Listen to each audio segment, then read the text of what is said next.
Ever heard someone talk about their inner child?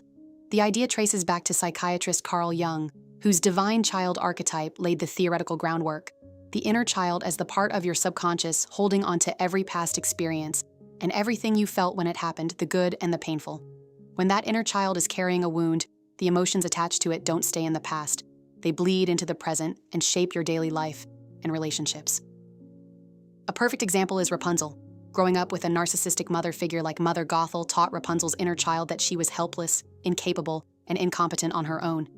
Had she never escaped that tower, she likely would have grown into a woman who still believed all of it and stayed locked away in more ways than one.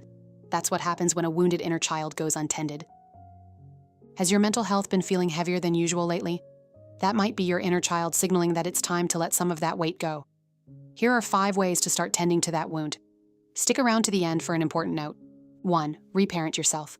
Every child needs someone to guide and steady them.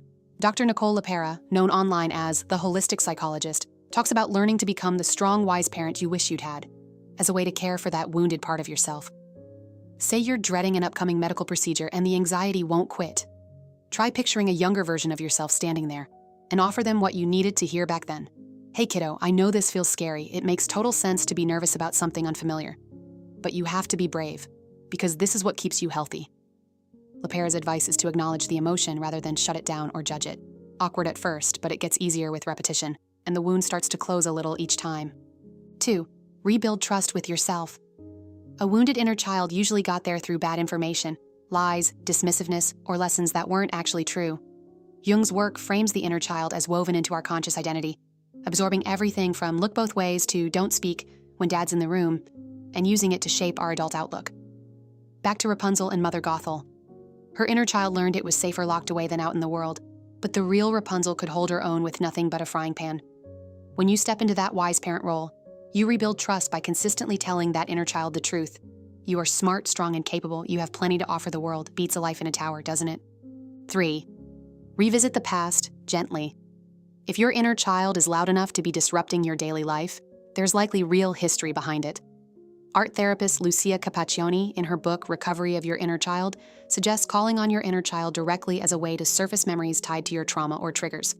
One simple exercise: grab paper and a pencil, a crayon works too, hold it in your non-dominant hand, and draw a moment your inner child felt truly happy or truly upset. It doesn't need to be art. Symbols and scribbles work fine. You could also try writing a letter of forgiveness to the caregiver involved, which can surface buried memories or offer closure where none existed before. This kind of digging is best done alongside a therapist, since old memories can bring up things you weren't expecting. 4. Challenge the lies trauma taught you. Some of the most damaging beliefs we carry were handed to us directly by a caregiver about who we are, what we're capable of, or whether we're worth listening to. Licensed clinical social worker Patrick Teehan unpacks several of these in his 2021 video, 6 Lies from Childhood Trauma. Common ones sound like, the real you isn't acceptable, or people don't actually want to know you. Left unchecked, these turn into people-pleasing, self-erasure, or chronic shame in adulthood. Think of Elsa in Frozen. Being told for years to hide what made her different taught her that her true self was something to conceal, not share. When one of these old lies surfaces, Teehan's advice is to trace it back. Is this something I actually believe, or something I was conditioned to believe by a caregiver? 5. Practice mindfulness. It's easy to slide back into inherited patterns, especially when you're actively trying to build new ones. Say, catching yourself repeating a narcissistic parent's habits in your own parenting or leadership. Zen master Thich Nhat Hanh taught that the first function of mindfulness is to recognize what's there, to open your awareness enough to notice unhealthy thoughts, words, and patterns before they run on autopilot. In practice, that just means pausing before you speak or act and asking, is this actually the healthy move or the old pattern talking? It's frustrating to catch yourself repeating the same cycle, but that frustration is proof you're paying attention. Like any skill, it improves with practice, and it's fine to lean on a friend, mentor, or therapist while you build it. History has a way of repeating itself, and an unhealed inner child is often the quiet engine behind that repetition. It might not be something you finish once and for all, but each of these steps chips away at both the original wound and the patterns it built. What's helped you care for your own inner child? Let us know below and stick around for more on this topic soon.